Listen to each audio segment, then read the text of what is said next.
I've got a question for you. Is Mobb Deep's Hell on Earth as good as their 1995 classic, The Infamous? And I know the surroundings here aren't what they've been. I'm actually in the middle of a move, so hopefully within a week we could get all this situated with a new office space. But I'm asking you, hip hop fans, fans of East Coast hip hop, or just fans of hip hop in general, if you have heard both the second, it's the sophomore album for Mobb Deep. A lot of people think that it's their first. They had Juvenile Hell early in their career. So The Infamous, their second album, that's the one that has the reputation as being the classic. I mean, hell, it ends with the song Shook Ones Part 2, one of the most menacing beats in hip hop history, one of the most iconic chorus lines in rap history. So that's how the album ends. Track 2, phenomenal single. I like that one pretty much about as much as I like Shook Ones Part 2, Survival of the Fittest. They had a music video for that one. That was track 2,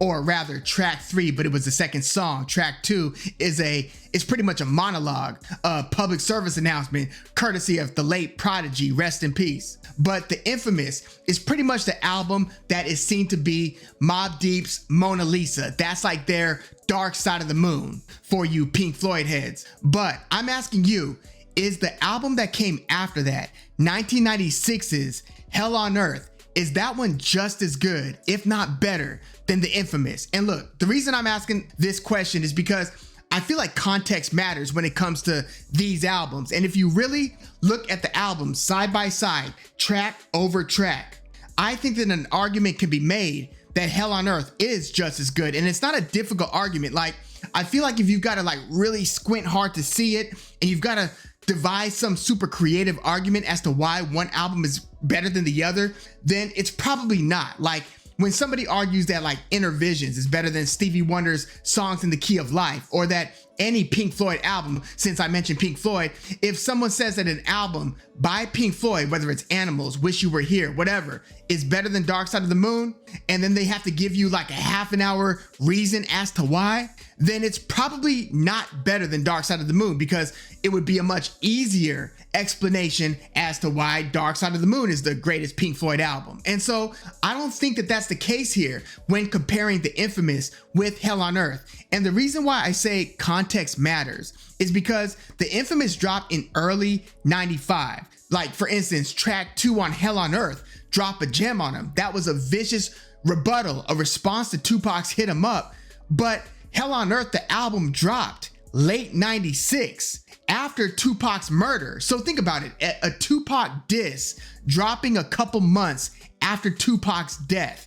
That was track 2 on Mobb Deep's Hell on Earth. So I think that, you know, timing plays a large part as to why I don't think Hell on Earth fully received its flowers at or around the time of its release. Whereas with The Infamous, that album dropped before Raekwon's Only Built for Cuban Links. That came later in 95. The Infamous dropped like near the beginning of 95. So, I mean, think about it. Think about all the changes that had happened throughout hip hop throughout 1995. I mean, this was before Bone Thugs East 1999 Eternal. This is before the GZA's Liquid Swords. And think about other albums that had like dark, nocturnal sounding beats. Think about the album Nocturnal itself by Helter Skelter. That dropped like in 96, whereas like Smith & Wesson from the same boot camp clique dropped in 95, more close to the time of The Infamous. So Havoc's the dark brooding beats that have the, you know, the sinister strings, the spooky piano, and all the different elements that make for a Havoc Mobb Deep beat. This was a new thing. Like, what were the New York street albums up until this point? Like the really popular ones. You had Nas's Illmatic. You had Biggie's Ready to Die. You had a lot of, you know, cool 94 albums and then going into 95.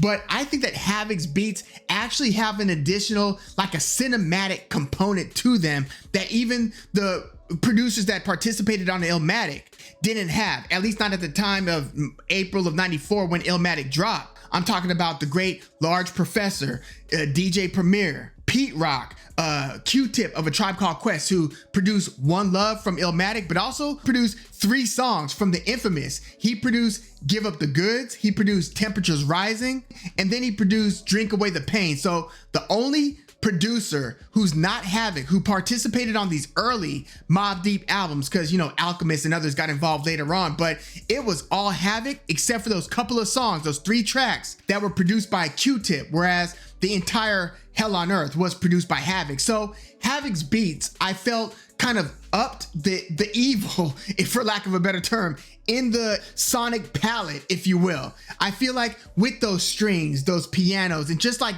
the vibe of quiet danger that Havoc's beats give you, we weren't getting that in 94. But by the time late 1996 rolls around, the tide in hip hop was already turning. I feel like by late 96, hip hop was moving away from the boom bap sound, and it was kind of entering the jiggy era, where you had more dance rap. You had more polished beats. You had, you know, samples that people would have thought were cornier because they were from like 80s dance music, and they were incorporated in a lot of Bad Boy. Bad Boy was kind of seen as the main jiggy culprit, but you also had, you know, Jermaine Dupri with, you know, Money Ain't a Thing with Jay-Z. Like, hardcore hip hop fans weren't like a huge fan of that. I mean, pop rap fans were a fan of that, but not like the hardcore or underground rap fans. You had Will Smith's Big Willie style, like in 97, with the song Getting Jiggy With It. And that ended up kind of being, you know, the shiny suit era, and a lot of things that a lot of people who love, and I mean love, early to mid 90s hip hop just hated by the time late 90s come around with the jiggy era. And so I feel like Hell on Earth was one of like the last efforts of that style, that earlier 90s to mid 90s style of production before you enter the jiggy era. And again, Tupac had died, so a lot of that kind of rough and I'm trying to get at you type of energy, that was kind of fading, like at least in the popular zeitgeist of hip hop. Yes, you did have like West Side Connection's Bow Down, but you know, that single was released before Tupac's death. But even if you look at Biggie's like singles from what was then his upcoming Life After Death album, and he would obviously die that following March of 97, but you know, Hypnotize, and even when he was talking about going back to Cali, it was like in a, hey, let's like kill the beef type of energy.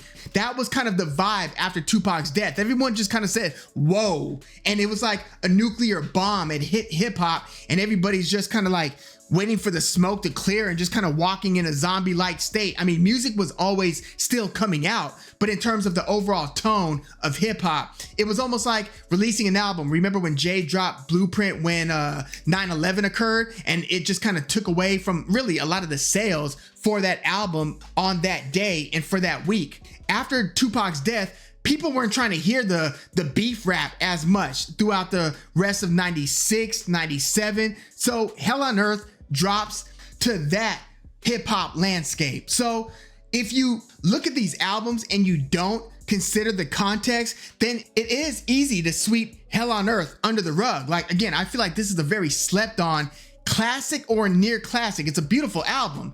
And so if you look at the actual tracks and you digest them, I mean, whether you're talking about the singles from one, you got Shook Ones Part 2, nothing tops that. That's the classic, right? And then you've got Survival of the Fittest. And between the two albums, you had a really good soundtrack. It was the Sunset Park soundtrack, and Mobb Deep had another song on there called Back At You. It's not the same Right Back At You that was on The Infamous with Ghostface, Raekwon, and Big Noyd. It wasn't that Right Back At You. It was just Havoc and Prodigy on Back At You. And again, it was on the Sunset Park soundtrack. It wasn't on either Mobb Deep album. But if you look at the singles from Hell on Earth, you've got Still Shining, which was like an early kind of promo single, which ended up landing on the album. But then you had Frontlines, Hell on Earth, kind of the title track. That's one of my favorite Mobb Deep songs, period. Listen to that. I think it's like a Chick Corea sample, and it's really hard to detect the point of that sample that they use for that loop on that beat. One of my favorite hip hop beats, like just period.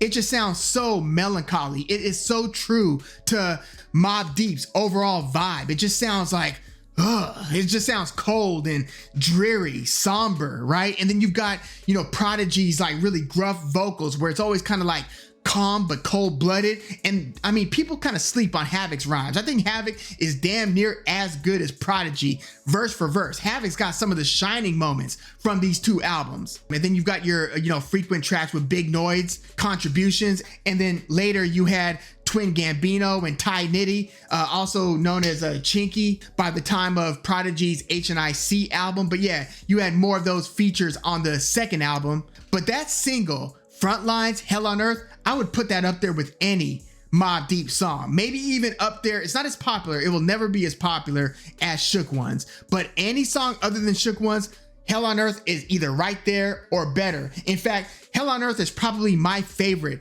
Mobb Deep song, especially when you really look at like Prodigy's rhymes. And I think that Prodigy actually got better by late 96 compared to where he was during the time of the Infamous. He was dope. They were both dope on the Infamous. But if you listen to Prodigy's rhymes, especially on the second half of this Hell on Earth album, or that moment on the song Hell on Earth where he's like, this rap artist used to be a stick-up artist. Sometimes I test myself to see if I still got it. And I mean, that's late in a long verse towards the end of that Hell on Earth song.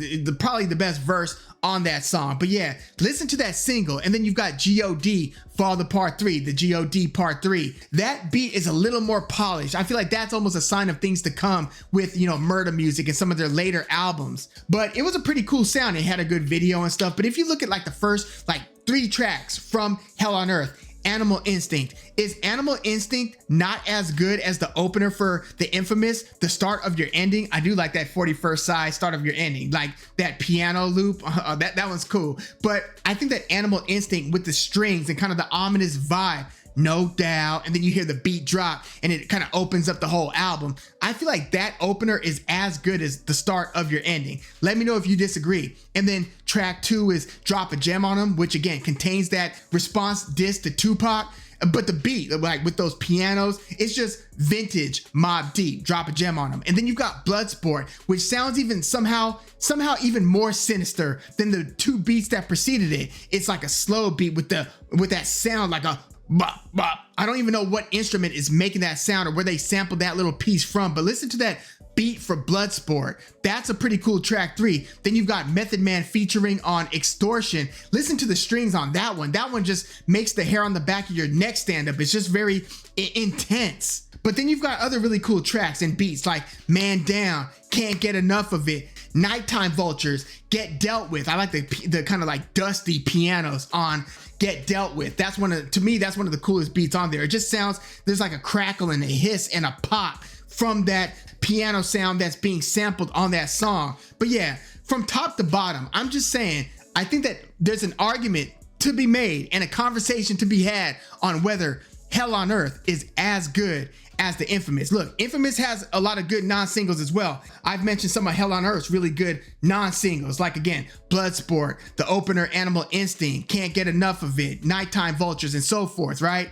And Apostle's Warning, the one that closes the album, that's really good too. But on the Infamous, you've got Cradle to the Grave, you got Eye for an Eye, Your Beef Is Mine with Raekwon and Nas. That's a sick beat, and that's kind of like a dungeon sounding beat with like an industrial kind of steel clanging kind of gritty hip hop boom bap style sound. Like that's one of those types of beats. Eye for an Eye. That's the song right after Survival of the Fittest. So look, the Infamous has great singles, great non-singles. I mean, it's a classic album. I'm just saying Hell on Earth is as well. And let me know if you think it is as good, if not better, but is it as good as the Infamous? Or is it really good, but not quite as good as the Infamous? Let me know your thoughts in the comments. Like the video, subscribe to the channel if you love hip hop like I do. I'm Woog. Thanks for tuning in.